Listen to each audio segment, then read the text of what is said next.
කියලා පිළිගන්නවා ඔබ සියලු දෙනාම Let's Speak English with Samantha Nanayakkara කතන ඉංග්‍රීසි YouTube නාලිකාවට. අදත් මම අලුත් පාඩමක් අරගෙන ඇවිල්ලා තියෙනවා. හැබැයි වෙනද පාඩම් වලට වඩා ටිකක් වෙනස්. සාමාන්‍යයෙන් මම වෙනද පාඩම් අරගෙන ඉන්නේ දෙබස් ආකාරයෙන් නැත්නම් සංවාද ආකාරයෙන්. නමුත් අද පාඩම චූටි වෙනසක් කරලා තියෙනවා. අද පාඩමේදී කතන ඉංග්‍රීසියට අවශ්‍ය වන ඉතාමත් වැඩි වශයෙන් භාවිත කෙරෙන එක් වචනයක් යොදාගෙන ඒ වචනය හා සම්බන්ධව වාක්‍ය සහ අදහස් ප්‍රකාශ කරන්නේ කොහොමද කියන එක තමයි අද පාඩමෙන් ඉගෙනවෙන්නේ. Hi my dear everyone, I am Samantha Nanayakkara with Let's Speak English with Samantha Nanayakkara Spoken English YouTube channel. Today I have brought you a new lesson, but it is very important. Today's lesson is a little different from the other lessons I have done previously. අද මම ඔයාලට කියලා දෙන්න යන්නේ ඉංග්‍රීසි භාෂාව තුල භාවිතා වෙන එක් විශේෂ වචනයක් ගැන. එක වචනයක් වුණාට මේක වැඩි වශයෙන් ඉංග්‍රීසි භාෂාවේ විශේෂයෙන් කතන ඉංග්‍රීසි භාෂාව තුල භාවිතා කරනවා. ඒ වචනේ තමයි make කියන වචනය. The word make is always used in English language to express many ideas.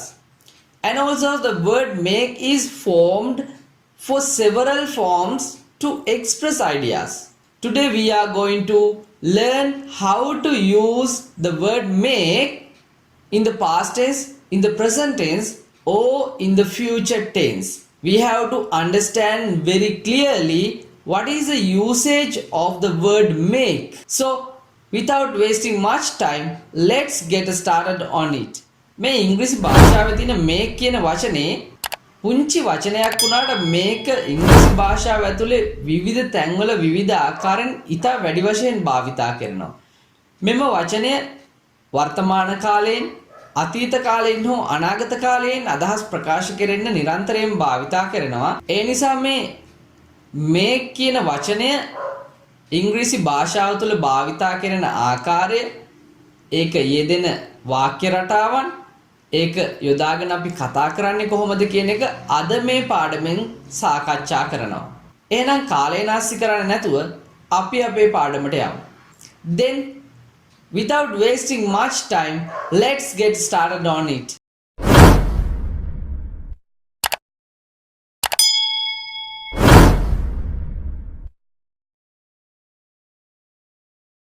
Before all of the things, let me explain what the meaning is of this word. That means we are going to identify what is the meaning of the word make. හොඳයි. හැම දෙයකටම කලින් මම ඉස්සෙල්ලාම විස්තර කරන්නම් අපි අද මේ සාකච්ඡා කරන්න යන make කියන වචනයට තියෙන තේරුම මොකක්ද කියලා. මේ make කියන වචනේ ගත්තාම මේ වචනයට අදහස් කිහිපයක් ඍජුවම අරගන්න පුළුවන්. උදාහරණ විදිහට මේ කියන වචනයෙන් ඉදිරිපත් කරන අදහස් අතර හදනවා, නිර්මාණය කරනවා, ගොඩනගනවා, අන්න ඒ වගේ අදහස් කිහිපයක් තියෙනවා. මම මේ කතා කරන්නේ ඍජුව මේ කියන වචනයෙන් අපිට ඉදිරිපත් කරන අදහස. නමුත් ඉංග්‍රීසි භාෂාව පුරාවටම මේ කියන වචනේ විවිධ අදහස් දෙමින් විවිධ භාවිතයන්ට ලක් වෙනවා.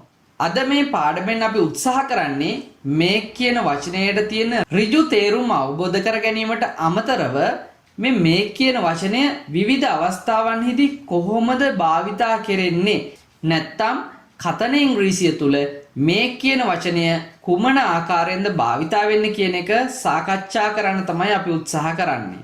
Now all of us know the word make has particular meaning. That means නිර්මාණය කරනවා, ගොඩනගනවා, හදනවා. Today we are going to understand the other usages of the word make. That means always the English language is use the word make to mean various ideas. Today we are trying to understand what the other usages of the word make in the English language. We use the verb make with the object to talk about things that we create or produce. That means අපි මේ make කියන වචනේ යොදා ගන්නවා අප විසින් නිර්මාණය කරනු ලබන හෝ ගොඩනගන දෙයක් පිළිබඳව විස්තර කරන ක්‍රියාපදයක් විදිහට. තේරුම් ගැනීමට අපහසු නම් මෙන්න මේ සරල උදාහරණය ගමු. My mother makes a cup of tea every evening for me. My mother makes a cup of tea every evening for me. Let's take this example. My mother makes a cup of tea every evening for me. මගේ අම්මා හැම හවස් වරුවකම මට කිරි තේ එකක් හදනවා. This action is a usual action, but the given meaning is නිරන්තරයෙන් හැමදාම පාහේ තේ එකක් හදනවා. හදනවා කියන අදහස ප්‍රකාශ කරන්න make කියන වචනේ භාවිතා කරලා තියෙනවා. දැන් අපිට පැහැදිලිව තේරෙනවා make කියන වචනේ භාවිතයෙන් හදනවා, නිර්මාණය කරනවා, ගොඩනගනවා වගේ අදහස් සාමාන්‍ය කතා විවහාරය තුල අපිට යොදා ගන්න පුළුවන්. අපි තවත් උදාහරණ කීපයක් බලමු. My father makes kites for sale. මගේ තාත්තා විකිණීම සඳහා සරුංගල් හදනවා. They make job opportunities for job seekers. ඔවුන් රැකියා සොයන්නන් සඳහා රැකියා අවස්ථාවල් නිර්මාණය කරනවා. නැත්නම් රැකියා අවස්ථාවල් හදනවා. මේ වගේ අදහස් ප්‍රකාශ කරන්න මේ make කියන වචනේ භාවිතා කරන්න පුළුවන්. Especially I should mention when we talk about a plural thing we use the verb make. But if we talk about a singular noun we must use makes. There is a little difference. Plural form doesn't have an s but the singular form have an s. Make is plural, makes is singular. මේ වචනේ භාවිතා කරද්දී ඒක වචන නාමපදයක් නම් අපිට makes කියලා. ඒ කියන්නේ ක්‍රියාපදයක ඒක වචන ස්වරූපයෙන් භාවිතා කරන්න වෙනවා. එතන තියෙන විශේෂත්වය තමයි s යෙදිලා තියෙනවා. නමුත් මේක බහුවචනයි නම් අපි ගොඩනගන වාක්‍යයේ බහුවචනයි නම් අපිට s යෙදීම අවශ්‍ය වෙන්නේ නැහැ. make කියලා ක්‍රියාපදයේ මුල් ස්වරූපයෙන් අපිට ගන්න පුළුවන්. මේක විශේෂයෙන් සැලකිලිමත් වෙන්න ඕනේ. බොහෝ අය වරද්දන තැනක් තමයි make කියන වචනේ භාවිතා කරද්දී බහුවචන නාමපදයක් එක්කත් make use කරනවා. ඒක වචන නාමපද සමගත් make කියලා use කරනවා. That should be corrected as make and makes. ඒක නිවැරදි වෙන්න ඕනේ. බහුවචන සමග make කියන පදය ඒක වචන නාමපද සමග makes කියන ක්‍රියාපදය. යොදා ගන්න අපි නිරන්තරයෙන් සැලකිලිමත් වෙන්න ඕන.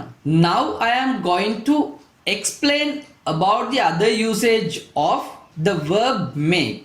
Now I am going to mention a number of ways that the verb make is used. මන් දැන් යන්නේ මේ make කියන පදය භාවිතා කරන විවිධ අවස්ථාවන් කිහිපයක් ඔබට පැහැදිලි කරන්න. මම ඉහතින් සඳහන් කරා වගේ make කියන වචනය ඇත යන අර්ථයෙන් භාවිතා කරනවා වගේම මෙහි අතීත කාල ස්වරූපයක් නැත්තම් past tense form එකකුත් තියෙනවා. Let me take an example. She made some coffee. ඇය කෝපි හැදුවා. නැත්තම් ඇය කෝපි ටිකක් හැදුවා. Visitorsලා ඇවිල්ලා ඉන්නේ.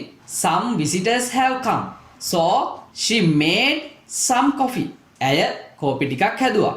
And also this pattern can be used in the interrogative form.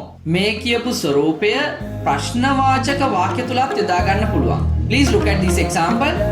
Did you really make this table?